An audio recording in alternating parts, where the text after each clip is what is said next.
നമസ്കാരം. JB ജംഗ്ഷനിലേക്ക് സ്വാഗതം. Malu Sheikha, Shihabuddin, Aneesh Mohan, ഇത് സാധാരണ മൂന്ന് വ്യക്തികളല്ല. ഒരുപക്ഷെ വലിയ ഏടുകൾ, ജീവിത വിജയത്തിൻ്റെ പ്രചോദനാത്മകമായിട്ടുള്ള അധ്യായങ്ങൾ നമുക്ക് പകർന്നു നൽകുന്ന മൂന്ന് സവിശേഷ വ്യക്തിത്വങ്ങളാണ്. ഇവരിലൂടെയുള്ള യാത്ര ഈ എപ്പിസോഡിലും തുടരുകയാണ്. ഈ മമ്മൂട്ടിക്ക് ആരാധകരുള്ള പോലെ ഷിഹാബുദ്ദീൻ ഒരുപാട് ആരാധകരുണ്ട്. ഞാൻ കാണിച്ചു. ഷിഹാബുദ്ദീൻ അങ്ങനെ JB ജംഗ്ഷൻ വരെ എത്തിയ യാത്ര. എനിക്ക് ഷിഹാബുദ്ദീനെ ആദ്യം കണ്ട ദിവസമാണ് ഇപ്പോൾ ഓർമ്മ വരുന്നത്. കോഴിക്കോട് മഹാറാണി ഹോട്ടലിൽ നമ്മുടെ യുവതാരം റിയാലിറ്റി ഷോയുടെ ഓഡിഷൻ ഷിഹാബ് എത്തി. എത്ര ആൾക്കാരാണ് ഷിഹാബിനെ ഇഷ്ടപ്പെടുന്നവരുള്ളത്. ഷിഹാബ് ഇങ്ങനെ എല്ലായ്പ്പോഴും ഓരോരോ ആഗ്രഹങ്ങൾ പറയും.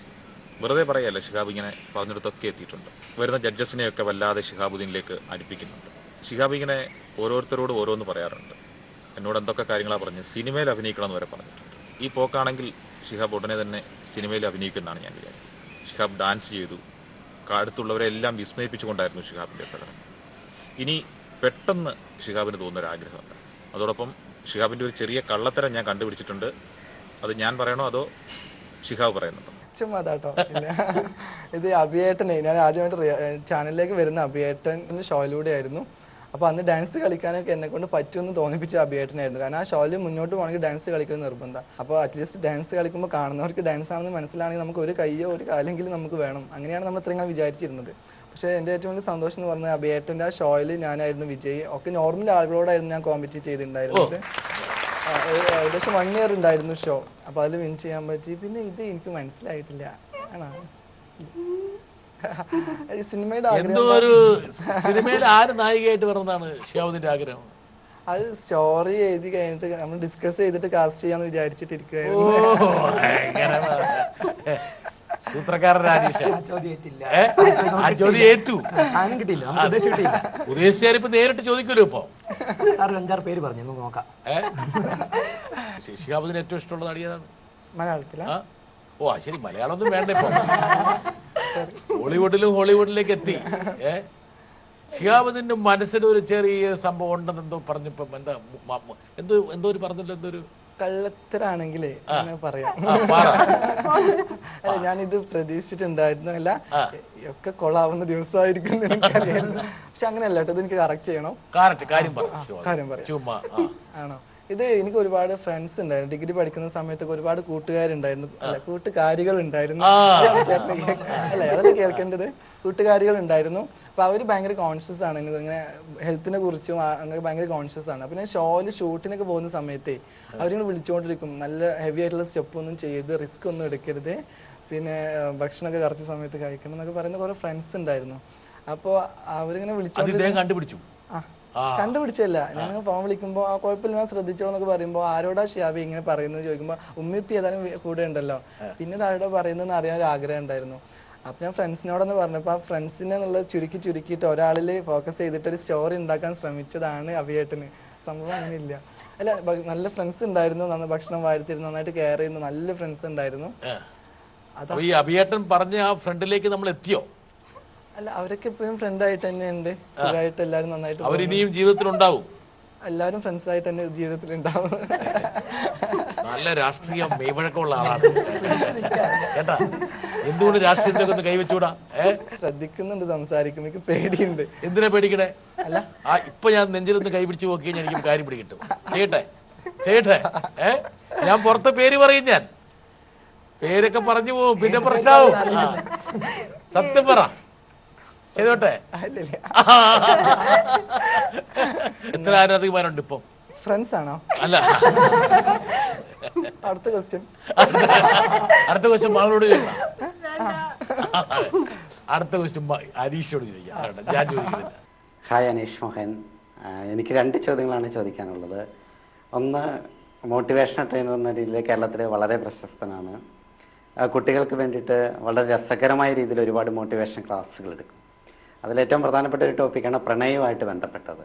വളരെ രസകരമായ എന്ന് ചിന്തിപ്പിക്കുന്ന രീതിയിൽ നിരവധി ക്ലാസ്സുകൾ അനീഷ് സാർ എടുത്തിട്ടുണ്ട്. ചില ക്ലാസ്സുകൾ ഞാൻ അറ്റൻഡ് ചെയ്തിട്ടുണ്ട്. ഒരു ചോദ്യം കുട്ടികൾ പലപ്പോഴും ചോദിച്ചിട്ടുള്ളതാണ്, എൻ്റെയും കൂടി ചോദ്യമായിട്ട് കരുതിക്കൊള്ളുക. ഇങ്ങനെ ക്ലാസ്സുകളൊക്കെ കഴിയുമ്പോൾ അല്ലെങ്കിൽ ടി വികളിൽ വലിയ പ്രോഗ്രാമിലൊക്കെ പങ്കെടുത്ത് കഴിയുമ്പോൾ ആരെങ്കിലും പ്രണയാഭ്യർത്ഥനയുമായിട്ട് അനീഷിനെ സമീപിച്ചിട്ടുണ്ടോ? 2 ആയിരക്കണക്കിന് ട്രെയിനിങ് ഓൾറെഡി കേരളത്തിലെടുത്തു, ഇംഗ്ലണ്ടിൽ പോയി ട്രെയിനിങ് എടുത്തു. അതേസമയം തന്നെ സർക്കാർ സ്കൂളുകളിലും ഡിഫറൻ്റ്ലി ഏബിൾഡ് ആയിട്ടുള്ള സ്ഥാപനങ്ങളിലൊക്കെ അനീഷ് സാറ് ട്രെയിനിങ് എടുക്കാറുണ്ട്. ഇതിൽ ഏറ്റവും സന്തോഷം തോന്നുന്ന, സംതൃപ്തി നൽകുന്ന ഒരു ട്രെയിനിങ് ഏത് ഏരിയയിൽ എടുക്കുന്നതാണ് എന്ന് പറഞ്ഞാൽ നന്നായിരിക്കും. സത്യമാണ്. കാരണം ക്ലാസ്സുകൾ കഴിയുമ്പോൾ ഒരുപാട് പ്രണയാഭ്യർത്ഥന വന്നിട്ടുണ്ട്. 2 കാരണമാണ്. ഒന്ന്, ക്ലാസ് തുടങ്ങുമ്പോൾ ആരും അറിയത്തില്ല എനിക്ക് ഡിസബിലിറ്റി ഉണ്ടെന്നുള്ളത്. അപ്പം ശരിക്കും എൻ്റെ സെഷൻ നടത്തി ഇപ്പോൾ കഥ ഷെയർ ചെയ്യുകയാണെങ്കിൽ അതിൻ്റെ പകുതി സമയത്ത് ഒരു നാടകീയമായിട്ടാണ് ഇങ്ങനെ ഒരു അപകടം വന്നു, അങ്ങനെ നിൽക്കുന്ന ഒരു വ്യക്തിയാണ് ഈ ക്ലാസ് എടുത്ത് പോകുന്നത്. ഒരു പക്ഷേ ചിലപ്പോൾ ക്ലാസ്സിൻ്റെ എൻഡ് ടൈമിലായിരിക്കും അറിയുന്നത് ഈ പറഞ്ഞ വ്യക്തിക്ക് ഇങ്ങനെ ഇത്രയും ഡിസബിലിറ്റി ഉണ്ടെന്നുള്ളത്. അപ്പോൾ അവരെ സംബന്ധിച്ച് ഒരു ഷോക്കായിരിക്കും പല ആൾക്കാർക്കും. അതിൻ്റെ അതൊരു ഫാസിനേഷൻ ഉണ്ടാകാമല്ലോ. അപ്പോൾ ആ താല്പര്യത്തിൻ്റെ പുറത്ത് കുറേ പേര് വന്ന് പറഞ്ഞിട്ടുണ്ട് എന്നുള്ള സത്യം തന്നെ. പിന്നെ ജെനുവിനായിട്ട് വന്ന് ഷെയർ ചെയ്ത കേസുകളും ഉണ്ട് എന്ന് പറയുന്നില്ല. അപ്പം തീരുമാനം എടുത്തിട്ടില്ല. ഒരുപാട് പേരെ ചൂസ് ചെയ്തിട്ടില്ല, അങ്ങനെ വേണമെങ്കിലും പറയാം അല്ലേ? അപ്പൊ ആൾക്കാരുടെ എണ്ണത്തിന്റെ ബാഹുല്യം കാരണം മൂപ്പരിങ്ങനെ കുഴങ്ങിയിരിക്കുകയാണ്. അത്രമാത്രം ഇല്ല എന്നാൽ തന്നെ. പക്ഷെ അതൊരു സാർ അതിനൊരു പോസിറ്റീവ് സൈഡ് ഞാൻ പറയാൻ ആഗ്രഹിക്കുകയാണ്. ഇപ്പം ഞങ്ങളെപ്പോലുള്ള ഭിന്നശേഷിയുള്ള സഹോദരങ്ങൾ ഏറ്റവും അധികം വിഷമിക്കുന്നൊരു കാര്യമാണ് വിവാഹവുമായിട്ട് ബന്ധപ്പെട്ട്. അപ്പോൾ വിവാഹം നടക്കുമോ, ഞങ്ങളെപ്പോൾ ഒരാളെ സ്വീകരിക്കുമോ എന്നൊരു സംശയം പലർക്കും ഉള്ളതാണ്. അപ്പം ആ ചലഞ്ചസിനെ ഓവർകം ചെയ്ത് മുന്നോട്ട് വരുമ്പോൾ ആൾക്കാർ സ്വീകരിക്കാൻ റെഡിയാണ് എന്നൊരു മെസ്സേജിനകത്തുണ്ട്. അപ്പോൾ നമ്മൾ ആ ഒരു ചലഞ്ചിൽ നിൽക്കാതെ ഓവർകം ചെയ്ത് മുന്നോട്ട് വന്നാൽ നമ്മൾ സ്വീകരിക്കുന്ന ആൾക്കാർ, നമ്മൾ ഇഷ്ടപ്പെട്ട ആൾക്കാർ വരുന്നുണ്ടെന്നുള്ളതൊരു വലിയൊരു പ്രതീക്ഷ തന്നെയാണ് കേരളത്തിൽ വലിയ പ്രതീക്ഷ. അതിപ്പം ഷിഹാബുദ്ദീൻ എത്രയോ കാലമായി തെളിയിച്ചുകൊണ്ടിരിക്കുന്നു. ഒരുപാട് ആൾക്കാരിൽ ഷിഹാബുദ്ദീൻ. ഒന്നാമത് ചേട്ടൻ പറഞ്ഞതുപോലെ അങ്ങനെ പ്രണയം അങ്ങനെയൊന്നും തോന്നിയിട്ടുണ്ടായിരുന്നില്ല. അതല്ല ഞാൻ ബാക്കി തോന്നിയിട്ടുണ്ടായിരുന്നില്ല. ഇല്ല,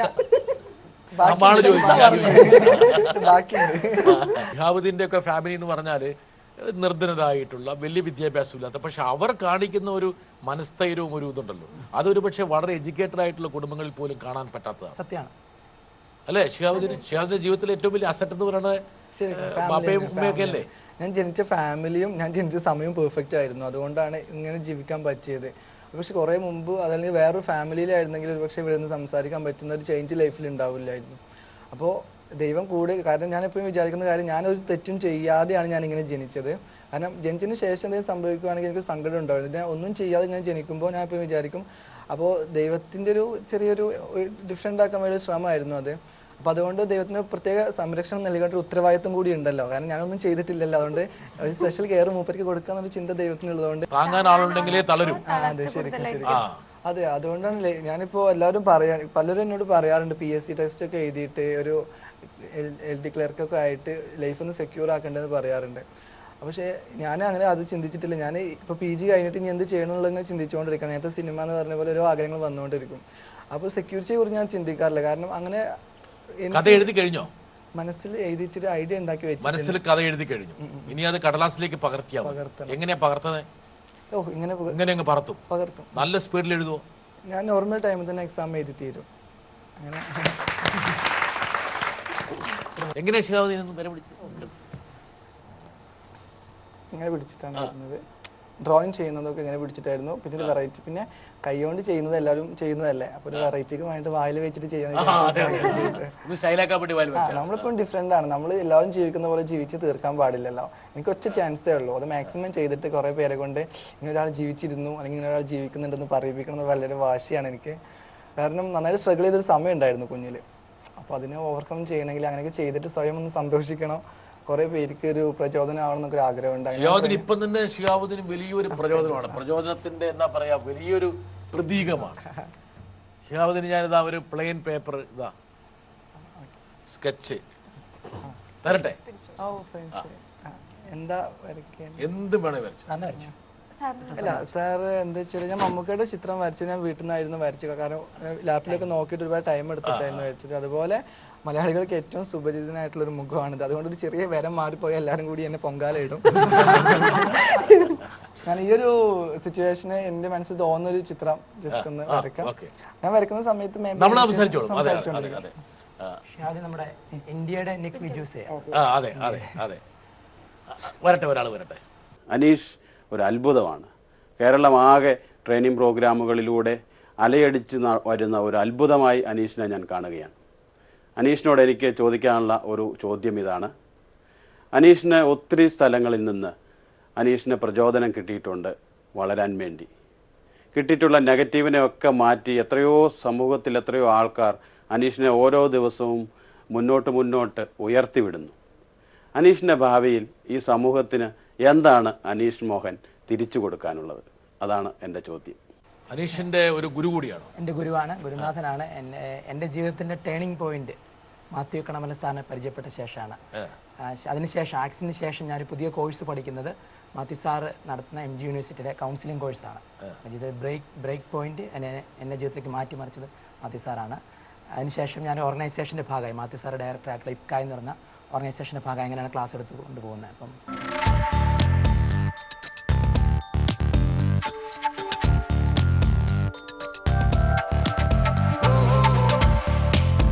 ശിഹാബുദ്ദീനിന്റെ ഇടയിൽ നല്ലൊരു ചിത്രം വരച്ചിരിക്കുന്നു. നോക്ക്, നിങ്ങളൊക്കെ 2 കൈ കൊണ്ട് 2 വർഷം കഷ്ടപ്പെട്ടാൽ പോലും ഇല്ലാത്ത കണ്ട എനിക്ക് സ്നേഹപൂർവ്വം വെട്ടിയ മരത്തിൽ നിന്ന് 2 പുതിയ നാമ്പുകളാണ്. അതും സൂര്യനെ നോക്കിയാണ് പോകുന്നത്. കണ്ട, വളരെ അർത്ഥവത്തായിട്ട് കേട്ടോ. ശരിയല്ലേ? ഒരുപക്ഷെ ഈ വലിയ മരത്തെക്കാളും വലിയൊരു മരമായിട്ട് ഇത് മാറാൻ പോവാണ്. സ്നേഹപൂർവ്വം ഇതെനിക്ക് എടുക്കാവോ ഷിഹാബുദ്ദീൻ?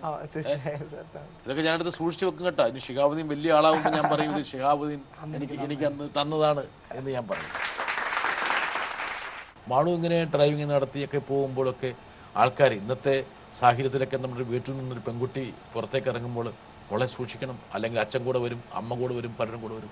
മാളു ഒറ്റയ്ക്ക് കൈയും വീശി പോകുമ്പോൾ എന്തായിരുന്നു പ്രതീതി? പല ആളുകൾ എൻ്റെ അടുത്ത് പറഞ്ഞിട്ടുണ്ട്, ഈ എന്താ പറയാ ഒറ്റയ്ക്ക് നടക്കുന്നു. ഇപ്പൊ ഇവിടെ പ്രോഗ്രാമിന് വന്നതുപോലും ഞാൻ ഒറ്റയ്ക്കാണ് വന്നത്. ഇവരെല്ലാവരും പാരന്റ്സിന്റെ ഒക്കെ കൂടെയാണ് വന്നെങ്കിലും എന്നെ വിളിച്ചപ്പോൾ ചോദിച്ചു മാള് കൂടെ ആരാന്ന്. ഞാൻ പറഞ്ഞു ഞാൻ ഒറ്റയ്ക്കാന്ന്. കാരണം നമുക്ക് ഒരു കാര്യം ചെയ്യണമെന്ന് നമ്മൾ മാത്രമാണ് തീരുമാനിക്കണേ. നമ്മളുടെ കൂടെ പാരന്റ്സ് ഒക്കെ ഒരു പരിധി വരെ ഉണ്ടാവുള്ളൂ. കാരണം നമ്മൾ ഒറ്റയ്ക്ക് ജനിക്കുന്നു, നമ്മൾ മരിക്കുമ്പോഴും നമ്മൾ ഒറ്റയ്ക്കാണ്, നമ്മൾ ജീവിക്കുമ്പോഴും എന്താ പറയാ പാരന്റ് സപ്പോർട്ടൊക്കെ വേണം. എന്നാലും നമ്മൾ മറ്റുള്ളവരെ ഡിപ്പെൻഡ് ചെയ്യാതെ നമ്മൾക്ക് എങ്ങനെ ചെയ്യാൻ പറ്റും? കാരണം നേരത്തെ സാറ് പറഞ്ഞ പോലെ താങ്ങാൻ ആളുള്ളപ്പോൾ ഭയങ്കരമായിട്ട് നമ്മൾ തളർന്നു പോകും.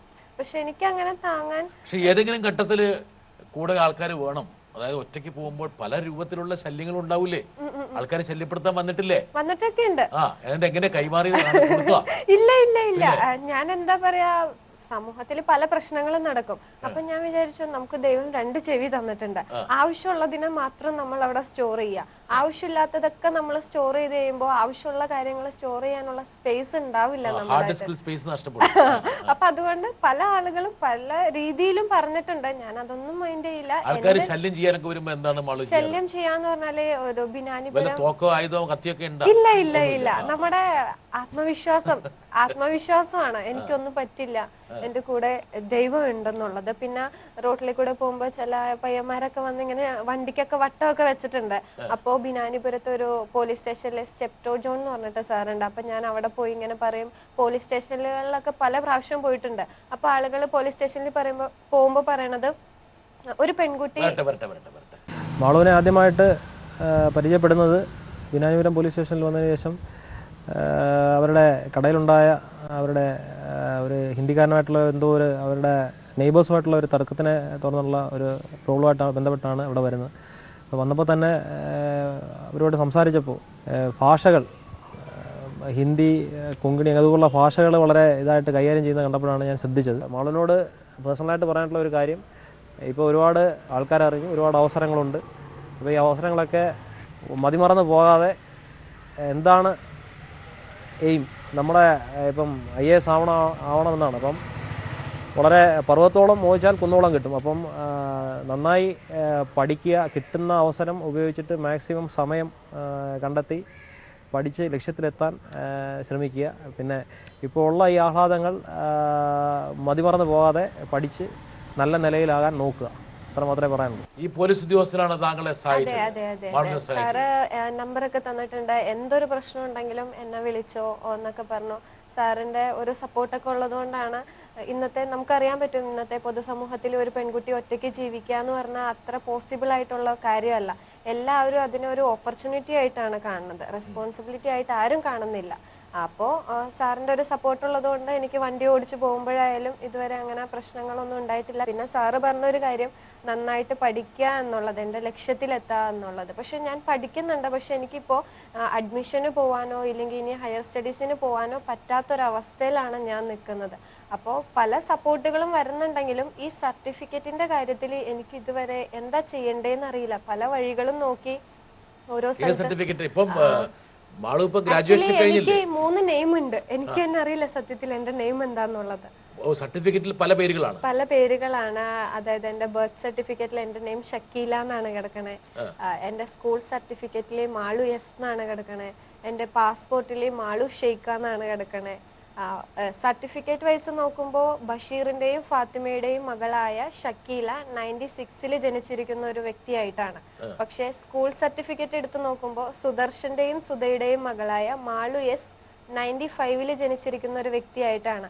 അപ്പോൾ ഫിസിക്കലി ഞാൻ ഒരാളുള്ളൂ, പക്ഷെ സർട്ടിഫിക്കറ്റ് വൈസ് നോക്കുമ്പോൾ 2 അച്ഛനും 2 അമ്മയും 2 പേരും 2 ഡേറ്റ് ഓഫ് ബർത്തും ആണ്.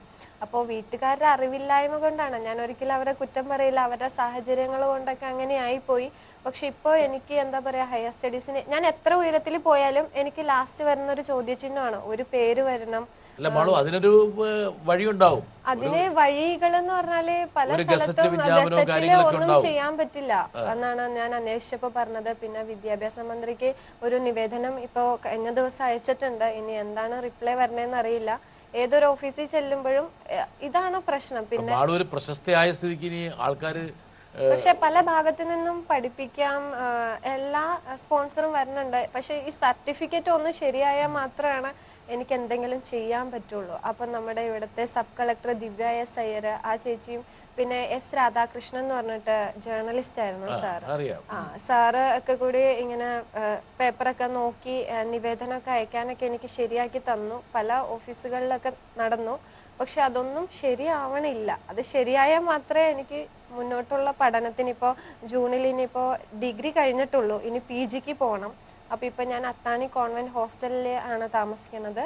അപ്പോൾ സർട്ടിഫിക്കറ്റ് ഒക്കെ ശരിയായി കഴിയുമ്പോൾ ഇവിടെ തിരുവനന്തപുരത്ത് വന്നിട്ട് PG ചെയ്യാം, അതിൻ്റെ ഒപ്പം തന്നെ ട്രെയിനിങ് ചെയ്യാന്നുള്ള രീതിയിലാണ്.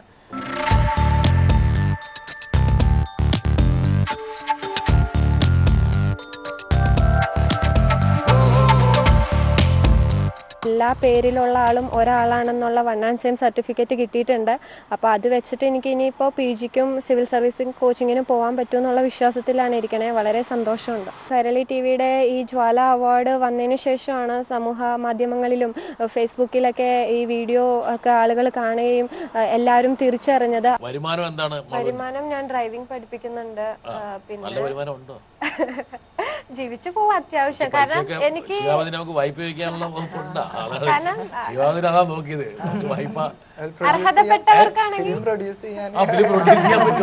അർഹതപ്പെട്ടവർക്കാണെങ്കിൽ നമ്മള് കൊടുക്കും. പക്ഷെ ഇപ്പൊ പലപ്പോഴും സംഭവിക്കുന്നത് അർഹതപ്പെട്ടവരിലേക്ക് ഒന്നും എത്തുന്നില്ല. ശിഹാബുദ്ദീന്റെ മനസ്സിലൊരു കഥയുണ്ട്, കഥ എഴുതി കഴിഞ്ഞു, അത് പ്രൊഡ്യൂസ് ചെയ്യാൻ വേണ്ടി ഒരു പ്രൊഡ്യൂസർ വേണം. പരിഗണിക്കുന്നതായിരിക്കാം. ഞാൻ എന്റെ ലക്ഷ്യത്തിൽ എത്തിക്കഴിയുമ്പോ കേട്ടാ. മാത്രമല്ല പ്രൊഡ്യൂസറായ ഒരു ഗുണമെന്ന് വെച്ചാൽ സിനിമ വിജയിച്ച് അതിന്റെ ലാഭം വേണം എടുത്തോട്ടെ, അല്ലേ? അതൊരു വ്യവസായ നിക്ഷേപം. അനീഷ് വരട്ടവരാണ്. ഞങ്ങൾ 2006-07 കാലഘട്ടത്തിലാണ് കോളേജിൽ പഠിച്ചത്. അപ്പോൾ കോളേജിൽ പഠിക്കുന്ന സമയത്ത് അനീഷ് പലപ്പോഴും പല പല തമാശകളും പറയാൻ ട്രൈ ചെയ്യാറുണ്ടായിരുന്നു. അപ്പം പല തമാശകളും ഉദ്ദേശിച്ച രീതിയിൽ ഫലം കാണാറില്ല, പലതും ചീറ്റി പോകാറുണ്ടായിരുന്നു. അപ്പോൾ അനീഷ് പലതവണ തമാശ പറയും, അത് ശരിയായ രീതിയിൽ പോകാതിരിക്കുകയും ചെയ്യുന്നതാണ് ഞങ്ങളുടെ സുഹൃത്ത് പറഞ്ഞതാണ്. അപ്പോൾ അനീഷ് ഒരു കാര്യം ചെയ്യണം, അനീഷ് ഒരു ബുക്ക് എഴുതണം. ബുക്ക് എഴുതിയിട്ട് എന്താണ് ബുക്ക് എഴുതുന്നത് ചോദിച്ചു കഴിഞ്ഞാൽ ഈ പറഞ്ഞ തമാശകളൊക്കെ വെച്ചിട്ട് ഒരു ബുക്ക് എഴുതണം. ആ ബുക്കിന് ഞാൻ പറയുന്ന പേര് തന്നെ കൊടുക്കണം. എന്താ പേരെന്ന് പറഞ്ഞാൽ അനീഷും 1001 ചീറ്റിപ്പോയ തമാശകളും. അപ്പം ആ ഒരു അവസ്ഥയായിരുന്നു അന്നത്തെ. പക്ഷേ അതിന് ശേഷം ഞാൻ റീസെൻ്റായിട്ട് അനീഷിൻ്റെ ഒരു പ്രോഗ്രാം കാണാനിടയായി. അപ്പോൾ പ്രോഗ്രാമിൽ അത് കണ്ട് ഞാൻ ആക്ച്വലി വളരെ സർപ്രൈസ്ഡ് ആയിപ്പോയി. എന്ന് പറയുമ്പോൾ ആ പഴയ അനീഷിൽ നിന്ന് പുതിയ അനീഷിലേക്ക് വലിയൊരു ചേഞ്ചാണ്. അനീഷ് ഇപ്പോൾ അനീഷ് തമാശയൊക്കെ പറഞ്ഞ സംഭവം ക്ലിക്ക് ചെയ്യും. ഇപ്പോൾ ക്ലിക്ക് ആകുന്നുണ്ട്. കൂടെ പഠിച്ച ഇത്രയും പണിയെന്ന് വിചാരിച്ചില്ല. അല്ല, പറഞ്ഞത് സത്യം കേട്ടോ, പൂർണ്ണമായ സത്യമാണ്. ഞാനിത് ഈ തമാശയുടെ എന്ന് വെച്ചാൽ എൻഡ് പഞ്ചാണല്ലോ, അതാണ് ഞാൻ എൻഡ് പഞ്ച് വരുമ്പോൾ ചീറ്റിപ്പോവും. ഒരാളും ചിരിക്കത്തില്ല. ഇത് എൻ്റെ കൂട്ടുകാരൻ തന്നെ പറഞ്ഞാൽ നീ ബുക്ക് എഴുതണം, എഴുതി കഴിഞ്ഞിട്ട് അതിൻ്റെ പേര് ഇപ്പോഴേ പിന്നെ സത്യത്തിൽ ഞാൻ വിചാരിച്ച എഴുതാം കൊള്ളാം എന്നൊരു കാരണം ഞാൻ എഴുതാം, അതിൻ്റെ പേര് ഇതാണ് അനീഷും ചീറ്റിപ്പോയ 1001 തമാശകളും എന്ന് പറഞ്ഞ് എഴുതണം എന്ന് പറഞ്ഞു. അപ്പം എന്തോ എനിക്കത് കംപ്ലീറ്റ് ചെയ്യാൻ പറ്റുന്നില്ല എന്നുള്ളത് എൻ്റെ തന്നെ ഒരു പ്രശ്നമായിരുന്നു തന്നെ. എന്നിട്ട് ചിലർ പറഞ്ഞിട്ടുണ്ട് നീ ഒരു കാര്യം തമാശ പറഞ്ഞ് ഒന്ന് കൈ പൊക്കിയേക്കണം, ഞങ്ങൾ ചിരിച്ചേക്കാം, എനിക്കൊരു സമാധാനമായിട്ടെന്ന് വിചാരിച്ചു. പക്ഷേ ഇതിന് ഞാൻ പരിഹാരം കണ്ടെത്തിയെന്ന് വെച്ചാൽ അത് സത്യം പറഞ്ഞാൽ ഇതിന് പിന്നെ ഒരു ഗുരുനാഥനുണ്ട്. ആ ഗുരുനാഥൻ ഇതുവരെ ആരും അറിഞ്ഞിട്ടുണ്ടാകത്തില്ല. കേരളത്തിലെ തന്നെ ഏറ്റവും അധികം സ്പോണ്ടേനിയസ് ആയിട്ട് ജോക്സ് പറയാൻ പറ്റിയ ഒരു വ്യക്തിയാണ്. നിങ്ങൾക്ക് എല്ലാവർക്കും അറിയാം, ടി വിയിലൂടെ ഏറ്റവും അധികം ഇഷ്ടപ്പെട്ടൊരു വ്യക്തിയാണ് രമേഷ് പിഷാരടി. ഞാൻ ഈ രമേഷ് പിഷാരടിയുടെ പ്രോഗ്രാമുകൾ മൊത്തം ഡൗൺലോഡ് ചെയ്തു, എന്നിട്ടിരുന്ന് കേൾക്കും. പിഷാരടി അറിഞ്ഞിട്ടില്ല എനിക്ക് അറിയരുത്, അവൻ പൈസ ചോദിക്കും. അതെ, ദക്ഷിണ ചോദിക്കാൻ മതി, റോയൽറ്റി ചോദിക്കാം. റോയൽറ്റി പ്രശ്നം. ദക്ഷിണ ചോദിച്ചാൽ പെരുവേരിൽ കൊടുക്കാനില്ല വലത് കയ്യില്. ഓക്കെ, പക്ഷെ ഞാനത് അദ്ദേഹത്തിന് ആ ഒരു ഇതുണ്ടല്ലോ ഒബ്സർവേഷനും കാര്യങ്ങളും, അതിൽ നിന്ന് അങ്ങനെ കുറേശ്ശെ എടുത്ത് ആദ്യമൊക്കെ പിന്നെയും ചീറ്റിലുണ്ടായിരുന്നു, പിന്നെ ഗ്രാജുവലി വന്നു. പിന്നെ ഈ ഒരു ഫീൽഡിൽ ഇപ്പോഴത്തെ ഒരു ട്രെയിനിങ് സെഷൻ എന്ന് പറഞ്ഞ ഒരു എന്റർടൈൻമെന്റ് ഉണ്ടെങ്കിൽ ആൾക്കാരെ നിർത്താൻ പറ്റും, വിരസത പാടില്ല. അപ്പൊ അതുകൊണ്ട് കുറച്ച് മിമിക്രി, കുറച്ച് എന്തെങ്കിലും നമ്പർ അത് അതുമായിട്ട് ബന്ധപ്പെട്ട് സംഭവം. എന്നാലും പെട്ടെന്ന് ഒരു കാര്യം പറഞ്ഞൊരു മിമിക്രി നമ്പർ ഇപ്പൊ ഇരുന്നോണ്ട് ചെയ്യാൻ പറ്റുന്ന ഞാൻ ട്രൈ, അതായത് മൈക്കിൽ മതി. ഓക്കെ, അതായത് ശരിക്കും പിള്ളേരെ ആക്ടിവിറ്റി ചെയ്തുകൊണ്ടിരിക്കുമ്പോഴേ അപ്പോൾ നമ്മൾ ഈ റൈറ്റ് ബ്രെയിനും ലെഫ്റ്റ് ബ്രെയിനും ആക്റ്റീവ് ആക്കാൻ വേണ്ടി നമ്മൾ 2 കൈ കൊണ്ട് മാറി മാറി എഴുതിക്കും. അതിന് ഇടയ്ക്ക് ഞാൻ പറയും മൂക്കുകൊണ്ട് എഴുതാൻ പറയും. മൂക്കുകൊണ്ട് അക്ഷരം നമ്മൾ ഇക്ഷ എഴുതത്തില്ലേ, ഇക്ഷ എഴുതാൻ എളുപ്പത്തിന് ഞാൻ പറയും നിങ്ങൾ മൂക്കുകൊണ്ട് ഇക്ഷ എഴുതാൻ പറയും. അപ്പോൾ അവർ പിള്ളേർ ഇങ്ങനെ എഴുതാൻ തുടങ്ങും, പറയും അങ്ങനെയല്ല മൂക്കുകൊണ്ട്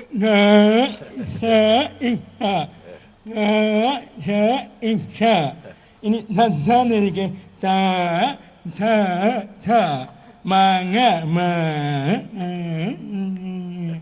അപ്പം നമ്മൾ എന്താ മിമിക്രി എന്താണെന്നൊന്നും പറയണ്ട, അതങ്ങ് ഓട്ടോമാറ്റിക്കലി ലൈവായിട്ട് പോക്കോളൂ.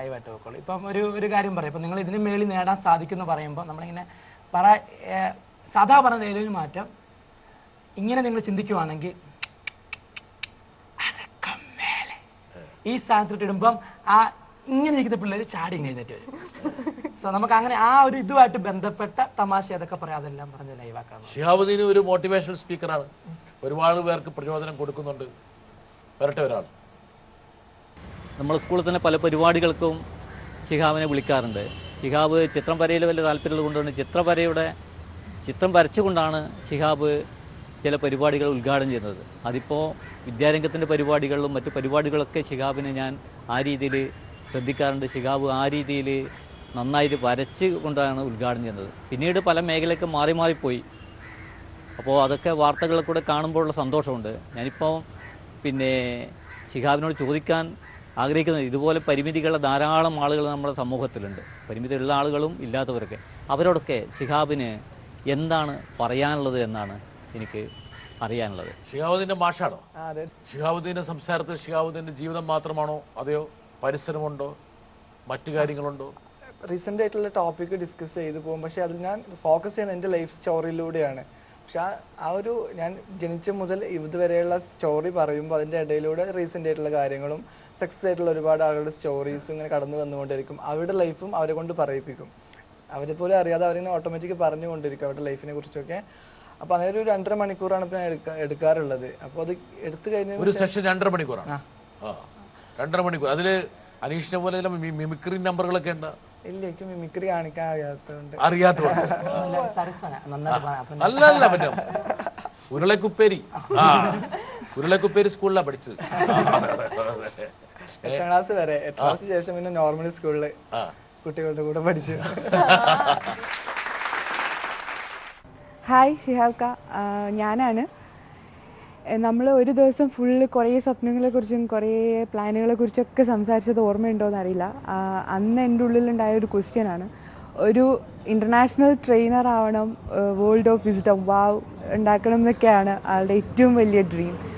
ഇങ്ങനെ ഒരു ഇൻ്റർനാഷണൽ ട്രെയിനർ ആവണം, ഒരുപാട് പേർക്ക് പ്രചോദനമാവണം എന്നൊക്കെ ഇക്കാക്ക് തോന്നിപ്പിച്ച അല്ലെങ്കിൽ ഇൻസ്പയർ ചെയ്ത ഒരു റീസൺ അല്ലെങ്കിൽ ഇൻസിഡൻറ്റ് അല്ലെങ്കിൽ അതിന് പിന്നിലുള്ള ആളായാന്ന് ഒന്ന് പറയാമോ?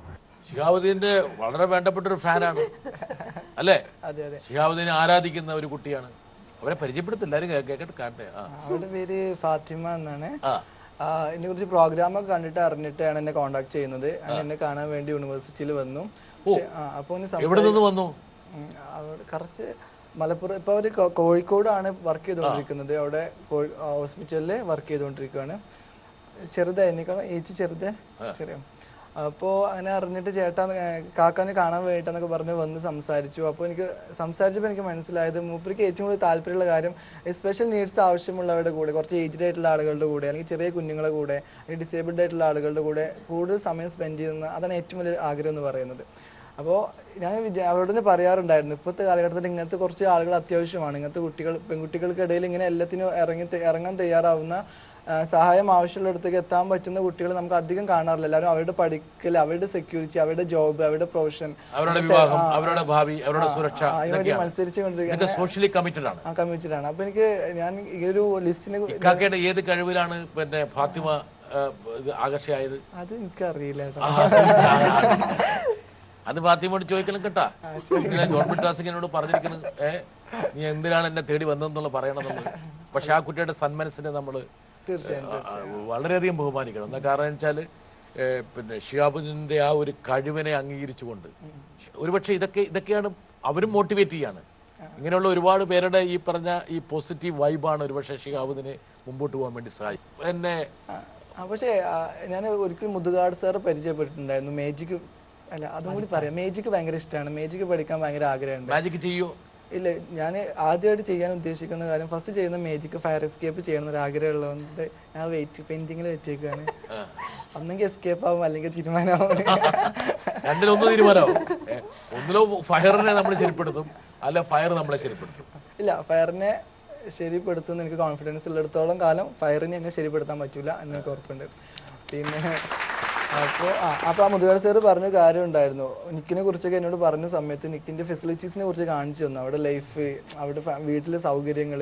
പക്ഷേ ഞാൻ അത്രയും സൗകര്യങ്ങൾ എനിക്ക് കിട്ടിയിട്ടുണ്ടായിരുന്നില്ല. ഡിഗ്രി പഠിക്കുന്ന സമയത്ത് ഒരുപക്ഷെ ഒരു ഇലക്ട്രോണിക് വീൽ ചെയറൊക്കെ കിട്ടുകയാണെങ്കിൽ എനിക്ക് തനിച്ച് പുറത്ത് പോകാൻ പറ്റുമായിരുന്നു, ലൈബ്രറിയിലേക്ക് പോകാൻ പറ്റുമായിരുന്നു. പക്ഷേ എനിക്ക് ഇലക്ട്രോണിക് വീൽ ചെയർ കിട്ടുന്നത് ഒരു വർഷം മുമ്പ് മാത്രമാണ് കിട്ടുന്നത്. ഒരു CP കുഞ്ഞുമൂന്ന് സാർ എന്ന് പറയുന്ന ഒരു വ്യക്തി ഞങ്ങളുടെ VCയെ പരിചയപ്പെട്ട് VCയിലൂടെ എന്നെ കുറിച്ച് അറിഞ്ഞിട്ട് എനിക്ക് ഒരു ഗിഫ്റ്റ് ആയിട്ടായിരുന്നു അത് തന്നത്. പക്ഷെ അത് നല്ല ഒരു ഏകദേശം 2 ലക്ഷത്തിൻ്റെ അടുത്ത് കാശ് വരുന്നതുകൊണ്ട് അത് വാങ്ങാൻ പറ്റുന്ന ഒരു അവസ്ഥയിലായിരുന്നില്ല. അപ്പോൾ ട്രെയിനിങ് പ്രോഗ്രാമൊക്കെ നടത്തിയിട്ട് എൻ്റെ കാശ് കൊണ്ട് വാങ്ങണമെന്നൊരു ആഗ്രഹം എനിക്കുണ്ടായിരുന്നു. പക്ഷേ അതിന് മുമ്പ് സാറ് ഗിഫ്റ്റ് ആയിട്ട് തന്നപ്പോൾ സന്തോഷമായി. അപ്പം അതിന് ഫെസിലിറ്റീസ് ഭയങ്കര ഇവിടെ ഞാൻ കേരളത്തിലാണ് ജീവിക്കുന്നത്. അപ്പോൾ ഞാൻ കേരളത്തിനെ കുറിച്ച് നല്ലത് മാത്രം പറയണം എന്നൊക്കെയാണ്. അങ്ങനെയല്ല, പക്ഷേ ഈ പറഞ്ഞ പോലെ ഈ റാമ്പും സൗകര്യങ്ങളൊന്നും ഇല്ലാത്ത അതൊക്കെ എനിക്ക് ഒരുപക്ഷെ അത് നമ്മൾ കേരളത്തിന്റെ പരിമിതിയാണ്. ഇങ്ങനെയുള്ള ഭിന്നശേഷിയുള്ള ആൾക്കാരെ മനസ്സിൽ കാണാതെ ഉണ്ടാക്കുന്ന ബിൽഡിങ്ങുകളാണ് കേരളത്തിലുള്ളത്. റോഡുകൾ ഒരു ഹോട്ടലിലേക്ക് പോകണമെങ്കിൽ ഒരു റാമ്പില്ല. യൂണിവേഴ്സിറ്റി പഠിക്കുന്ന സമയത്ത് ഞങ്ങളുടെ 2nd ഫ്ലോറിലായിരുന്നു MA ഇംഗ്ലീഷിന്റെ ഡിപ്പാർട്ട്മെന്റ്. അപ്പോൾ ഞാൻ അഡ്മിഷൻ എടുക്കുന്ന സമയത്ത് ഞാൻ വന്നതിന് ശേഷം അവിടേക്ക് റാമ്പ് ഉണ്ടാക്കിയിട്ട് ഗ്രൗണ്ട് ഫ്ലോറിലേക്ക് ഡിപ്പാർട്ട്മെന്റ് മാറ്റി ചെയ്തു. അതെനിക്ക് ഭയങ്കര സന്തോഷമാണ്. കാരണം എനിക്ക് അവിടെ പഠിക്കാൻ പറ്റുന്നൊരു പേടിയുണ്ടായിരുന്നു. കാരണം ഒരു യൂണിവേഴ്സിറ്റി ക്യാമ്പസ് പോയിട്ട് എനിക്ക് വേണ്ടി ഡിപ്പാർട്ട്മെന്റ് മാറ്റാൻ പറയുന്നത് എത്രത്തോളം നടക്കുന്ന കാര്യം എന്നൊരു പേടിയുണ്ടായിരുന്നു. ഇതുപോലെ പോരാട്ടം നടത്തിയാലാണ് അനീഷും കോട്ടയത്ത് എന്തൊക്കെയോ വലിയ സംഭവങ്ങൾ ചെയ്തിട്ടില്ലേ?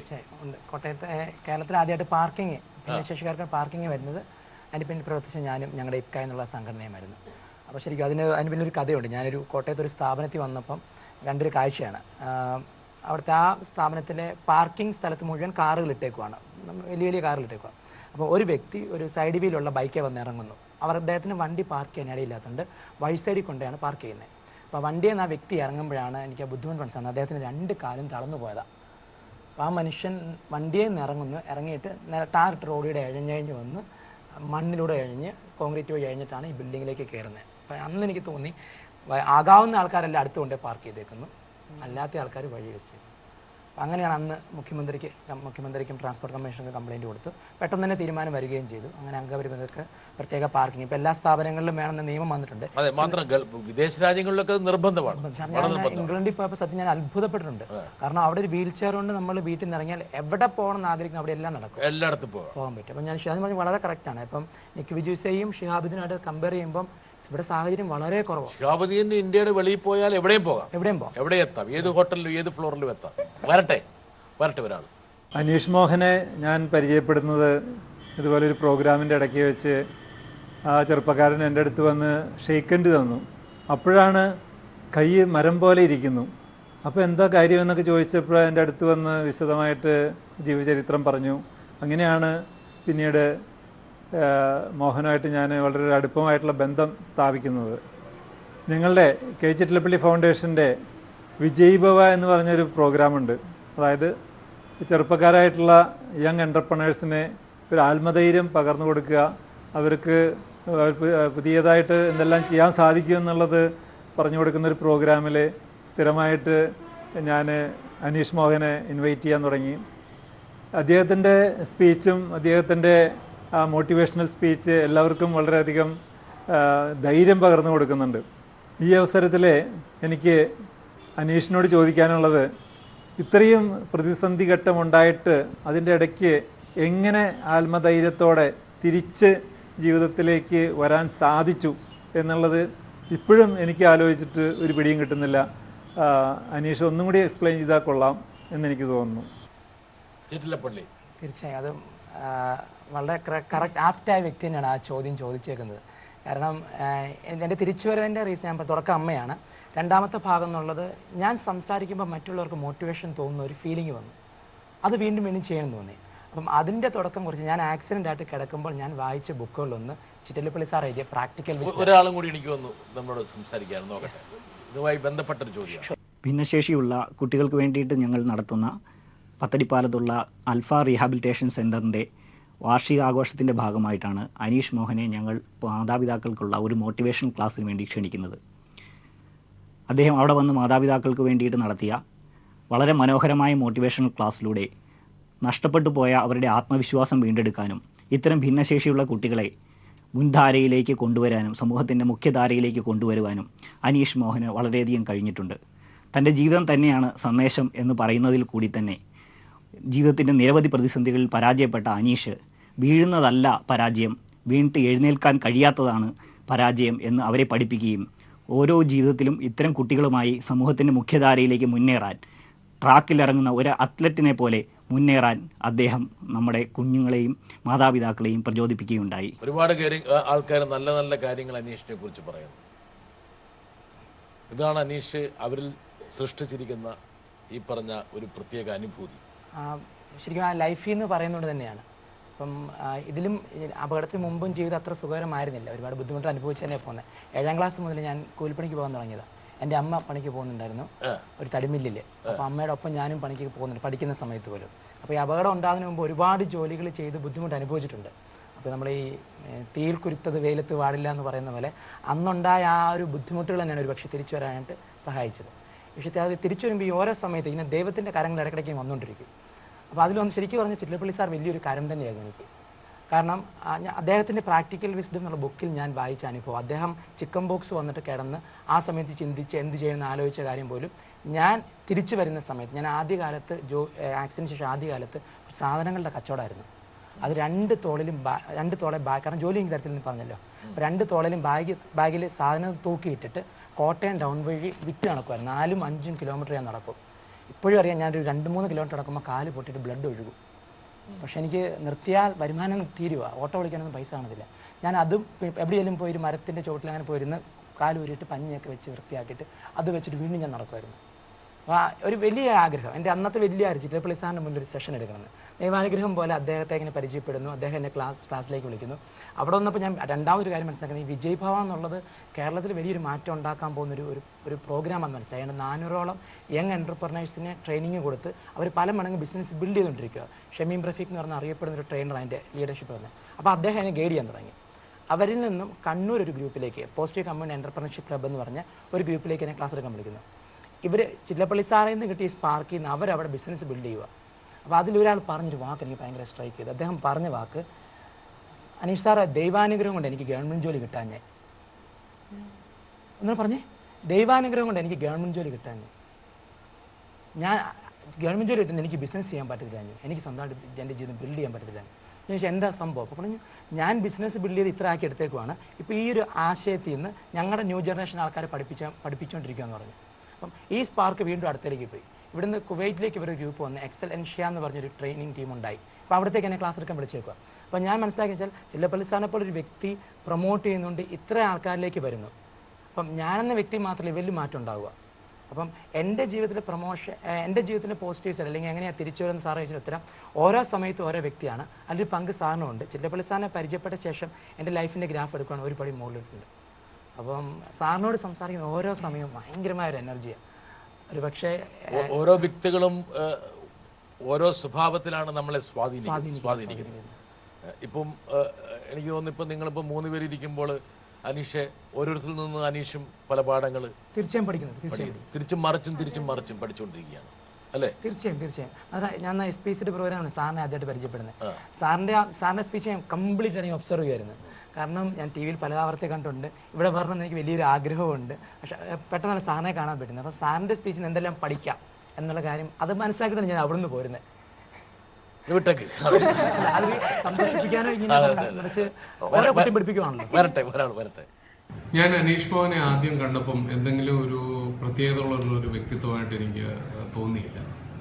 സാധാരണ പോലെ ഷേക്ക് ഹാൻഡ് ചെയ്തു, അനീഷിൻ്റെ സെഷൻ തുടങ്ങി. പക്ഷേ ആ സെഷന് ശേഷമാണ് ഒരു അത്ഭുതകരമായ ഒരു ജീവിത കഥയുള്ള ഒരു വ്യക്തിത്വമാണ് അനീഷ് എന്ന് എനിക്ക് മനസ്സിലായത്. തികച്ചും അനുകരണീയമായ ഒരു വ്യക്തിത്വമാണ് അനീഷ് മോഹൻ. ഞാനൊരു കാര്യം തീരുമാനിച്ചു, ഞങ്ങളുടെ സ്റ്റാഫ് മെമ്പേഴ്സ് ഏകദേശം 300ഓളം വരുന്ന ഞങ്ങളുടെ സ്റ്റാഫ് മെമ്പേഴ്സിനെ എല്ലാവരും തന്നെ അനീഷിൻ്റെ ഈ പ്രോഗ്രാം അറ്റൻഡ് ചെയ്യണം. അത് ഞങ്ങൾ പല സെഷനിലൂടെ അത് ചെയ്യുക തന്നെ ചെയ്തു. ഇനിയത്തെ എൻ്റെ ആഗ്രഹം നമ്മുടെ കുട്ടികളെ ഒത്തിരി ഇൻഫ്ലുവൻസ് ചെയ്യാവുന്ന ഒരു തീമാണ് അനീഷിന്. കൗണ്ട് യുവർ ബ്ലെസ്സിങ്സ് എന്നുള്ള ആ ഒരു തീം അത് എത്ര ശക്തമായി അനീഷിൻ്റെ ഈ കഥയിലൂടെ വരുന്നു എന്നത് അറ്റൻഡ് ചെയ്തവർക്ക് മാത്രമേ അറിയത്തുള്ളൂ. അവരെ കൂടെ ഉൾപ്പെടുത്തി ഫാമിലീസിന് വേണ്ടി, സ്റ്റാഫ് ഫാമിലീസിന് വേണ്ടി ഇത് നടത്തണമെന്നുള്ളതാണ്. അത് സമയമെടുക്കുമായിരിക്കും, പക്ഷേ ഞങ്ങളത് ചെയ്യുക തന്നെ ചെയ്യും. ഏത് വിഭാഗക്കാരാണ് കൂടുതൽ അനീഷ് പറയുന്ന കാര്യങ്ങൾ പെട്ടെന്ന് സംശീകരിക്കുന്നത്? കുറച്ച് പ്രൊഫഷണൽസ് ആയിട്ടുള്ള ആൾക്കാരാണോ, കുട്ടികളാണോ, അതോ സാധാരണക്കാരാണോ നിങ്ങളുടെ അനുഭവത്തിൽ? സജി വർഗീസ് സാർ MRFലെ GM ആണ്. അപ്പം സാറ് ഇച്ചിരി ബൈ ചാൻസിലാണ് ഞാൻ അവിടെ ക്ലാസ് എടുക്കാൻ വേണ്ടി ചെല്ലുന്നത്. അതിനുശേഷം നിരവധി അവിടെ ക്ലാസ്സുകൾ എടുക്കാനുള്ള ഭാഗ്യം ഉണ്ടായിട്ടുണ്ട്. അപ്പം MRFലെ ഫാമിലി മെമ്പേഴ്സിന് വേണ്ടിയിട്ട് അവിടുത്തെ കുട്ടികൾക്ക് വേണ്ടി പ്രോഗ്രാം എടുക്കാനുള്ള അവസരം. കാരണം എന്നോട് പറഞ്ഞത് അനീഷ് എവിടെ ക്ലാസ് എത്താലും കഥ പറയണം. അത് എപ്പോഴും പറഞ്ഞതാണ്, കഥ പറയാതെ ക്ലാസ് സെഷൻ എടുക്കരുത്. കാരണം ബാക്കി സെഷൻ ആർക്കും എടുക്കാം, അനീഷിൻ്റെ കഥ അനീഷിനെ പറയാൻ പറ്റത്തുള്ളൂ. അപ്പോൾ കഥ പറഞ്ഞ് ചെയ്യണം എന്നുള്ള രീതി പറയാറുണ്ട്. അപ്പോൾ എൻ്റെ ഒരു ജീവിതമൊക്കെ മടുത്തിട്ട് അവസാനിപ്പിക്കണം എന്ന് വിചാരിക്കുന്ന ആൾക്കാരെയൊക്കെ അനീഷ് കണ്ടുമുട്ടാറുണ്ടോ? തീർച്ചയായും. അതെങ്ങനെ കണ്ടുമുട്ടും? ചില ആൾക്കാർ വരും, നല്ല അനുഭവങ്ങൾ ഉണ്ടായിട്ടുണ്ട് ഒരുപാട്. ശരിക്കും പറഞ്ഞാൽ അതൊരു അപ്പോൾ ദൈവം നമ്മൾ എത്രമാത്രം ഒരുക്കി എന്നൊക്കെ തിരിച്ചറിയുന്ന ഒരു സമയത്ത് അങ്ങനെയാണ്. ഞാനപ്പോൾ ഈ മാളൂഷയ്ക്ക് ആലുവ പുഴയുടെ പുറത്ത് കരയിൽ നിന്ന് തിരിച്ചു വിടുന്ന അനീഷാണോ? എനിക്ക് സംശയം. അന്നേരം ഞങ്ങൾ പരിചയമില്ല, അല്ലെങ്കിൽ നമ്മൾ പക്ഷേ ഇതിനകത്തൊരു അത്ഭുതമുണ്ട് സാറേ. ഞാൻ മാളുവിനെ വിളിക്കുന്നു, മാളുവിനെ വിളിച്ച് ഇങ്ങനെ സംസാരിക്കുന്നു. മാളു, എൻ്റെ പേര് അനീഷ് മോഹൻ എന്നാണ്, ഞാൻ എൻ്റെ കോട്ടയത്തു നിന്ന് വിളിക്കുന്നത്. അപ്പം മാളുവിൻ്റെ ശബ്ദം നല്ല രസമാണല്ലോ, ഒരു കുട്ടിത്വം ഉണ്ടല്ലോ. ഓക്കെ സാർ എന്ത് ചെയ്യുക? ചേട്ടൻ എന്ത് ചെയ്യുക? ഞാൻ പറഞ്ഞു ഞാനൊരു മോട്ടിവേഷൻ ട്രെയിനറാണ്. അനീഷ് മോഹൻ എന്നൊരു ട്രെയിനർ ഞാൻ കേട്ടില്ലല്ലോ. അപ്പം ഞാൻ പറഞ്ഞു ഞാൻ കേൾക്കാനും മാത്രം ആയിട്ടില്ല ഞാൻ. ഓക്കെ. അപ്പോൾ ഞാൻ പറഞ്ഞു ചേട്ടൻ എന്താ പ്രത്യേകത? അപ്പം ഞാൻ പറഞ്ഞു എനിക്കിങ്ങനെ ഒരു അപകടം സംഭവിച്ചതാണ്. വലിയ പ്രശ്നമൊന്നുമില്ല, ഒരു 65% വൈകല്യമേ ഉള്ളൂ. എൻ്റെ ഒരു അപകടത്തിൻ്റെ ഒരു കൈയും നഷ്ടപ്പെട്ടു, ഒരു കാലും നഷ്ടപ്പെട്ടു. അതൊന്നും പേടിക്കണ്ട ചേട്ടാ, ചേട്ടൻ ധൈര്യമായിട്ടിരുന്നു. ഇതൊന്നും ഒരു പ്രശ്നമല്ല, പ്രതിസന്ധികളൊന്നും ഒരു പ്രശ്നമേ അല്ല. ചേട്ടൻ ചേട്ടൻ നമുക്കിതൊക്കെ ഒരുപാട് കാര്യങ്ങൾ മുന്നോട്ട് ചെയ്യാൻ പറ്റും. ഇങ്ങനെ എന്നെ മോട്ടിവേറ്റ് ചെയ്യുക. അവസ്ഥയായി ഞാൻ കേട്ടിരുന്നു കേട്ടോ. കാരണം ഒരു എനർജി ഇങ്ങ് വരുന്നേ, നമുക്കൊരു സ്പാർക്ക് കിട്ടുമല്ലോ. ഒരു പാട്ടിന്റെ സ്വഭാവമുണ്ട്, താളമുണ്ട് സംസാരത്തിന്. എനിക്ക് ഭയങ്കരമായിട്ട് ഇഷ്ടപ്പെട്ടു ആ സംസാരം. അപ്പം ഇദ്ദേഹത്തിന് ഇപ്പം എന്ത് മോട്ടിവേറ്റ് ചെയ്യാൻ? കേരളത്തിലെ മമ്മൂട്ടി പറഞ്ഞ രാജകുമാരി എന്ന് പറഞ്ഞ പോലെ കേരളത്തിലെ പെൺകുട്ടികളെ ഏറ്റവും അധികം എൻകറേജ് ചെയ്യാൻ പറ്റുന്ന ഒരു വ്യക്തിയായിട്ടാണ് കാണുന്നത്. ഞാൻ വന്നപ്പോൾ ഒരു ആഗ്രഹം പങ്കുവെക്കുകയും ചെയ്തു. നമുക്ക് 3 പേർ കൂടെ ഒന്നിച്ചൊരു സ്റ്റേജിൽ ക്ലാസ്സുകൾ എടുക്കാൻ തുടങ്ങിയാൽ അത് നല്ലൊരു ആശയമായിരിക്കും. ശരിക്കും എന്തൊരു ഐഡിയ എങ്ങനെയുണ്ട്? നിങ്ങൾ 3 പേരും കൂടി പോകുന്നു, നല്ല ഐഡിയ. വരട്ടെ. മാളുവിനെ കിട്ടിയ സ്വീകരണത്തിൽ നമ്മളുടെ ഫിലിം സ്റ്റാർ മമ്മൂട്ടി സ്പോൺസർഷിപ്പ് കൊടുത്തത് ഞങ്ങൾക്ക് ഈ നാടിൻ്റെ ഒരു അഭിമാനമായ മാളുവിന് കിട്ടുന്ന ഏറ്റവും വലിയ അംഗീകാരമാണ്. ആ കുട്ടിക്ക് ഇനി ഈ നാടിൻ്റെതായ എന്തെങ്കിലും കാര്യങ്ങൾ വേണ്ടെന്നാൽ തീർച്ചയായിട്ടും അതിൻ്റെ മുഴുവൻ കാര്യങ്ങളും ഞാൻ ഏറ്റെടുത്തുകൊണ്ട് എൻ്റെ ഒരു മകളെ പോലെ അത് ഏറ്റെടുത്തുകൊണ്ട് ചെയ്യും എന്ന് ഞാൻ പറയണേ. ഞാൻ ആ കുട്ടിക്ക് എല്ലാവിധ ഭാവങ്ങളും തരും. മാളൂര് നാട്ടിലെ വളരെ പ്രധാനപ്പെട്ട ഒരു ജനപ്രതിനിധി കൂടിയാണ്. അങ്ങനെ നിങ്ങൾ 3 പേരുടെയും ജീവിതം യഥാർത്ഥത്തിൽ നമ്മളൊക്കെ പറയാലോ, സ്വർണം കൊണ്ട് അല്ലെങ്കിൽ തങ്കം കൊണ്ട് രചിച്ച ജീവിതങ്ങളാണ്. ഒരു പരിമിതിയില്ലാതെ എന്നാൽ സ്വന്തം മനസ്സിൻ്റെ പരിമിതിയുടെ തടവറയിൽ നിൽക്കുന്നവരാണ് ബഹുഭൂരിപക്ഷം ആൾക്കാർ. നിങ്ങളുടെ മനസ്സിൻ്റെ നിശ്ചയദാർഢ്യത്തിൻ്റെ ആ ഒരു തലം കൊണ്ട് നിങ്ങളുടെ പരിമിതികളെയെല്ലാം മുറിച്ചു കിടന്നു. മാത്രമല്ല സർ, ഒരു കാര്യം കൂടി ഫീൽ ചെയ്തോട്ടെ. അതായത് നമ്മൾ സിനിമയിലൊക്കെ എപ്പോഴും കേൾക്കുന്ന, ഇപ്പോൾ നടനൊക്കെ പറയുന്നത് കേൾക്കാറുണ്ട്, വലിയ പ്രശ്നം പ്രോബ്ലം ഒക്കെ ഉണ്ടാകുന്ന സമയത്ത് എനിക്കൊന്നും നഷ്ടപ്പെടാനില്ല, അതുകൊണ്ട് ഞാൻ അങ്ങേയറ്റം വരെ പോകും എന്ന് പറയുന്ന ഒരു ഡയലോഗ് ഉണ്ടാവാറുണ്ട്. അപ്പോൾ അതുപോലത്തെ ഒരു അവസ്ഥയായിരിക്കും പക്ഷേ മാളുവിൻ്റെ ലൈഫിലും ചേട്ടൻ്റെ ലൈഫിലും എൻ്റെ ലൈഫിലും ഒക്കെ വന്നത്. കാരണം പ്രത്യേകിച്ച് നഷ്ടപ്പെടാനൊന്നും ഉണ്ടായിരുന്നില്ല, കിട്ടുന്നൊക്കെ ലാഭമായിരുന്നു. പിന്നെ വലിയ പ്രതീക്ഷ, വലിയ സ്വപ്നങ്ങൾ കാണാനും ആരും ഇങ്ങനെ എന്നെക്കുറിച്ച് വലിയ സ്വപ്നങ്ങൾ, ഇങ്ങനെ എത്തുന്ന സ്വപ്നം കാണാനും വലിയ പ്രതീക്ഷയും ആർക്കും ഇല്ലാത്തതുകൊണ്ട് എനിക്ക് കിട്ടുന്നൊക്കെ ബോണസ് തന്നെയല്ലേ. അതുകൊണ്ട് ഞാൻ എന്ത് ചെയ്തെടുത്താലും അവർക്ക് ഭയങ്കര സന്തോഷം. ഇനിയിപ്പോൾ അങ്ങനെയല്ല. എന്താ കാരണം വെച്ചാൽ ഇപ്പോൾ ഷിഹാബുദ്ദീൻ ഒരു എസ്റ്റാബ്ലിഷ്ഡ് പ്രതിഭയാണ്. ഇന്ന് കേരളത്തിലെ ബഹുഭൂരിപക്ഷം ആൾക്കാരെ അറിയുന്ന, ബഹുമാനിക്കുന്ന ഒരു പ്രതിഭയാണ്. ഒരുപാട് ആരാധികമാരുള്ള ഒരു പ്രതിഭ കൂടിയാണ്. അത് നമ്മൾ ഇടയ്ക്ക് വടിവരയിടേണ്ട കാര്യമാണ്. അതെ അതെ. നല്ല ചിത്രകാരൻ, നല്ലൊരു പിയാനോ, നല്ല വയലിനിസ്റ്റ്, നല്ല കളിക്കാരൻ, നല്ല പഠനം, നല്ല രീതിയിൽ സ്വപ്നം കാണുന്ന ആൾക്കാർ, ഒരു രംഗത്തും ഷിഹാബുദ്ദീൻ പിന്നോട്ട് പോയിട്ടില്ല. എനിക്ക് ഇതൊക്കെ ഞാൻ ചെയ്യുന്ന സമയത്ത്, ഇപ്പോൾ വയലിൻ പഠിക്കുന്ന സമയത്ത് ഏറ്റവും അറിയപ്പെടുന്ന മ്യൂസീഷ്യനാണെന്ന ഡ്രീം ഒരിക്കൽ പോലും എനിക്ക് വന്നിട്ടുണ്ടായിരുന്നില്ല. അത് ഞാൻ ചെയ്യാൻ കാരണം അതിനെ ടി വിയിൽ കണ്ടിട്ട് ആഗ്രഹം തോന്നിയിട്ടാണ് പെട്ടെന്ന് വയലിൻ ഞാൻ തന്നെ പിടിക്കാൻ പറ്റുന്ന രീതിയിൽ ഡിസൈൻ ചെയ്ത് ഒരു വയലിൻ സ്വന്തമായിട്ട്, അതായത് തൻ്റെ ഈ ചെറിയ കുഞ്ഞു കൈകളിൽ ഒതുങ്ങുന്ന രീതിയിലുള്ള, കുഞ്ഞു കൈ എന്ന് പറഞ്ഞാൽ അർദ്ധ കൈകളാണ്, ആ അർദ്ധ കൈകളിൽ ഒതുങ്ങുന്ന ഒരു വയലിൻ സ്വന്തമായിട്ട് ഡിസൈൻ ചെയ്ത് അതിൽ സംഗീതത്തിന്റെ ഞാൻ പോയി പഠിക്കുന്ന സമയത്ത് ഞാൻ ആദ്യം മാഷിനോട് പറഞ്ഞത് നോട്ട് മാത്രം എനിക്ക് ഫസ്റ്റ് പ്ലേ ചെയ്യാൻ പഠിപ്പിച്ചു തന്നാൽ മതി, കാരണം എനിക്ക് ചെയ്യാൻ പറ്റൂല്ലെന്ന് അറിയാമെന്ന് മാത്രം ആഗ്രഹമുള്ളായിരുന്നു. അപ്പോൾ അങ്ങനെ അത് പഠിച്ച് ഫസ്റ്റ് നോട്ട് പ്ലേ ചെയ്യാൻ പറ്റിയപ്പോൾ ഞാനത് ഓക്കെ, അപ്പോൾ അത് വഴങ്ങുന്നുണ്ടല്ലോ, ഇനിയിപ്പോൾ അതിന് റിസ്ക് എടുക്കേണ്ട ആവശ്യമില്ല, സമയം വേസ്റ്റ് ചെയ്യേണ്ട, അവിടുത്തെ പിയാനോ പഠിക്കാൻ തീരുമാനിച്ചു. അപ്പോൾ ഇതൊക്കെ ചെയ്യുന്നത് എനിക്ക് ഒറ്റ ലൈഫ് മാത്രമേ ഉള്ളതുകൊണ്ട് അത് ഞാൻ ആഗ്രഹിച്ച് എല്ലാം ചെയ്ത് തീർത്തിട്ട് വേണം എനിക്ക് മരിക്കാൻ, അങ്ങനെ ഭയങ്കര ആഗ്രഹമായിരുന്നു. പിന്നെ മരിച്ചു കഴിഞ്ഞിട്ട് എല്ലാവരും എന്നെ കുറിച്ച് വലിയ പൊക്കി പറയുന്ന ആഗ്രഹം കൊണ്ടല്ല, ഞാൻ ജീവിച്ചിരിക്കുമ്പോൾ തന്നെ എല്ലാവരും നല്ലത് പറയുന്ന ഒരു ആഗ്രഹം. പിന്നെ കുറേ പേർക്ക് ഇൻസ്പിറേഷൻ. അങ്ങനെ ഇപ്പോൾ കുറേ കുഞ്ഞു കാര്യങ്ങൾ സങ്കടപ്പെടുന്ന ഒരുപാട് ആളുകളുണ്ട്. ഞാൻ ഇപ്പോൾ ട്രെയിനിങ് സമയത്തൊക്കെ കുട്ടികളോട് ചോദിക്കുമ്പോൾ ഏറ്റവും സങ്കടം തോന്നിയ കാര്യം എന്ന് ചോദിക്കുമ്പോൾ എനിക്ക് അച്ഛൻ ടാബ് വാങ്ങി തന്നില്ല എന്നൊക്കെ പറഞ്ഞ് സങ്കടം പറയുന്ന കുട്ടികളുണ്ട്. പിന്നെ വിചാരിക്കും ഇതൊന്നും ലൈഫിൽ സങ്കടം ഒന്നും അറിഞ്ഞിട്ടില്ല കുട്ടികൾ. അപ്പോൾ അതുകൊണ്ടാണ് ചെറിയ കാര്യം വരുമ്പോൾ അവരത്രയും അതിനെ ഫേസ് ചെയ്യാൻ പറ്റാത്ത രീതിയിലാവുന്നത്. പക്ഷേ നമുക്ക് ഒരു മനുഷ്യന് ഉണ്ടാവാൻ പറ്റുന്നതിൻ്റെ എല്ലാ പ്രോബ്ലംസും നമ്മൾ അനുഭവിച്ച് തീർന്നാൽ അവരെ പിന്നെ നമുക്ക് ഒരിക്കലും തോൽപ്പിക്കാൻ പറ്റില്ല. കാരണം അവർക്ക് ഇനി ഒരു പ്രശ്നത്തിനും അവരെ സങ്കടപ്പെടുത്താൻ കഴിയാത്തതുകൊണ്ട് അങ്ങനെ കുറേ അനുഭവങ്ങൾ ലൈഫിൽ ഉണ്ടാകുമ്പോൾ ഇനി നഷ്ടപ്പെടാനൊന്നുമില്ല, ഏത് അച്ഛൻ വരെ പോകാൻ തയ്യാറെന്നൊരു ചിന്ത എനിക്കുണ്ടായിരുന്നു. എനിക്കന്ന് മാളുവിന് ലൈവിൽ വന്ന സമയത്ത്, കൈരളി വന്ന സമയത്ത് ഞാൻ സംസാരിച്ചിട്ടുണ്ടായിരുന്നു. അപ്പോൾ എനിക്ക് ഫാമിലി ഉണ്ടായിരുന്നു സപ്പോർട്ട് ചെയ്യാൻ, ഒരുപാട് ഫ്രണ്ട്സ് ഉണ്ടായിരുന്നു. പക്ഷെ മാളുവിനെ സപ്പോർട്ട് ചെയ്യാൻ ഫാമിലി ഇല്ലാതെ മാളു അങ്ങനെ തനിച്ച് വരുമ്പോൾ ഒരു ശരിക്കും രാജകുമാരിയല്ലേ, വലിയൊരു പോരാളി തന്നെയായിരുന്നല്ലേ, തനിച്ച് പടവെട്ടുന്നത്. അവർക്ക് ഭയങ്കര ആഗ്രഹമായിരുന്നു. ഇല്ല സാറേ, നമുക്ക് നമ്മുടേതായിട്ടുള്ള ആഗ്രഹങ്ങളും സ്വപ്നങ്ങളും വ്യക്തി സ്വാതന്ത്ര്യങ്ങളും എല്ലാം ഉണ്ട്. പക്ഷെ ഇന്നത്തെ സമൂഹത്തിൽ അതൊന്നും ഇല്ലാത്തൊരു സമൂഹമാണ് ഇന്ന് പോയിക്കൊണ്ടിരിക്കുന്നത്. അങ്ങനെ ഒരു സമൂഹത്തെ അല്ല നമുക്ക് വേണ്ടത്. നമുക്ക് എല്ലാവർക്കും, ആണെന്നോ പെണ്ണെന്നോ ഇല്ലാതെ ദൈവം എല്ലാവർക്കും കഴിവുകൾ തന്നിട്ടുണ്ട്. പക്ഷെ നമ്മൾക്ക് അതില്ല, ഇതില്ല, പാരന്റ് സപ്പോർട്ട് ഇല്ല, ഫാമിലി ഇല്ല എന്നൊക്കെ പറഞ്ഞ് നമ്മുടെ കഴിവുകളെയൊക്കെ നമ്മൾ നശിപ്പിച്ചുകൊണ്ടിരിക്കുകയാണ്. പക്ഷെ നമ്മുടെ കഴിവുകളെ നമ്മൾ സ്വയം തിരിച്ചറിഞ്ഞ് നമ്മളത് പ്രാവർത്തികമാക്കുമ്പോഴാണ് മറ്റുള്ളവർക്കൊരു പ്രചോദനവും നമ്മൾ എന്തെങ്കിലുമൊക്കെ നേടിയെന്ന്. കഴിവുകളില്ലാത്ത മനുഷ്യരില്ല, എല്ലാവർക്കും പല രീതിയിലുള്ള കഴിവുകളുണ്ട്. പക്ഷെ അതിനാരും നമുക്ക് ഒന്നും ചെയ്യാൻ, നമുക്ക് പാരന്റ്സ് ഇല്ല, അതില്ല, ഇതില്ല എന്നൊക്കെ പറഞ്ഞ് കുട്ടികൾ തന്നെ അതിനെ ഇതാക്കുകയാണ്. പക്ഷെ അങ്ങനെയല്ല വേണ്ടത്. അപ്പൊ ഞാൻ എൻ്റെ ജീവിതത്തിലൂടെ എല്ലാവരും അത് വാഗ്ദാനങ്ങൾ മാത്രമാണ് കൊടുക്കുന്നത്, അത് പ്രവൃത്തിയിൽ വരാറില്ല. അപ്പൊ എനിക്ക് തോന്നി എന്നിലാവുന്നത് പ്രവർത്തിച്ച് കാണിച്ചു കൊടുക്കണം. എനിക്ക് എന്ത് ഈ സമൂഹത്തിന് കൊടുക്കാൻ പറ്റുമോ അത് എനിക്ക് ചെയ്യണമെന്ന് തോന്നിയിട്ടാണ് ഞാൻ ഇങ്ങനെയൊക്കെ വന്നത്. പക്ഷെ എൻ്റെ ജീവിതത്തിൽ ഇതുവരെ ഞാൻ ഒന്നും നേടിയതായിട്ട് എനിക്ക് തോന്നിയിട്ടില്ല. എൻ്റെ ലക്ഷ്യം എത്തിക്കഴിയുമ്പോൾ മാത്രമേ എനിക്ക് എന്തെങ്കിലും ഞാനായി. എനിക്ക് അനീഷ്, മാളു, ഷിഹാബുദ്ദീൻ, വലിയ സന്തോഷം. നിങ്ങളോട് ഇനിയും കുറെ നേരം സംസാരിച്ചിരിക്കണം എന്ന് എനിക്കൊരു ആഗ്രഹമുണ്ട്. പക്ഷേ ഒരു ഷോയ്ക്ക് ഒരു പരിമിതിയുണ്ട്, ഡിഫറൻ്റ്ലി ഏബിൾഡ് ഷോ ആണിത്. അതുകൊണ്ട് ആ ഒരു പരിമിതിക്കുള്ളിൽ നിന്നുകൊണ്ട് നമുക്ക് നിർത്തണം. പക്ഷെ നിങ്ങളെയൊക്കെ വലിയ വലിയ ഉയരങ്ങളിൽ ഇനി വീണ്ടും കണ്ട് വീണ്ടും നിങ്ങളെ ഈ സോഫയിൽ കൊണ്ടിരുത്താനുള്ള ഒരവസരം നിങ്ങൾ ഉണ്ടാക്കുമെന്ന് എനിക്ക് പൂർണ്ണമായിട്ടും അറിയാം. മാളു ഒരു സിവിൽ സർവീസ് ജേതാവായും അനീഷ് ലോകം അറിയുന്ന ഒരു മോട്ടിവേഷണൽ സ്പീക്കറായിട്ടും ഷിഹാബുദ്ദീൻ ഓരോ വർഷവും മാറി മാറി പ്രതിഭയായിട്ടും സിനിമ പ്രൊഡ്യൂസർ കഴിഞ്ഞ് വേറെ സംഭവങ്ങൾ അങ്ങനെയൊക്കെ പല പല രൂപത്തിലാണ് വേണം. അപ്പം പല രൂപത്തിൽ അദ്ദേഹത്തെ നിങ്ങളുടെ സ്വപ്നങ്ങളെ, ഒരു സ്വപ്നം മാത്രമല്ല ഒരുപാട് സ്വപ്നങ്ങളെ, നമ്മുടെ ആകാശത്ത് വീഴുന്ന താരകങ്ങളെ പോലെ ആയിരക്കണക്കിന് 10,000-കണക്കിന് സ്വപ്നങ്ങളെ നിങ്ങൾ വാരിപ്പുണരട്ടെ. അതിന് പിന്നാലെ നിങ്ങൾ പോകട്ടെ. അതൊക്കെ നിങ്ങൾ ആശ്ലേഷിക്കട്ടെ എന്ന് ആശംസിച്ചുകൊണ്ട് നിങ്ങളുമായിട്ട് ഇത്രയും സമയം പങ്കുവെക്കാൻ കഴിഞ്ഞത് ഞങ്ങളുടെ ഇവരുടെയൊക്കെ സൗഭാഗ്യമാണ്. പ്രേക്ഷകരുടെ എല്ലാവരുടെയും സ്നേഹോഷ്മളമായിട്ടുള്ള ആശംസകളും അനുഗ്രഹങ്ങളും നിങ്ങൾക്കുണ്ടാകുമെന്ന് മാത്രം പറഞ്ഞുകൊണ്ട് നിർത്തട്ടെ. നന്ദി, നമസ്കാരം. സർ, ഒരു കാര്യം ഉണ്ടായിരുന്നു.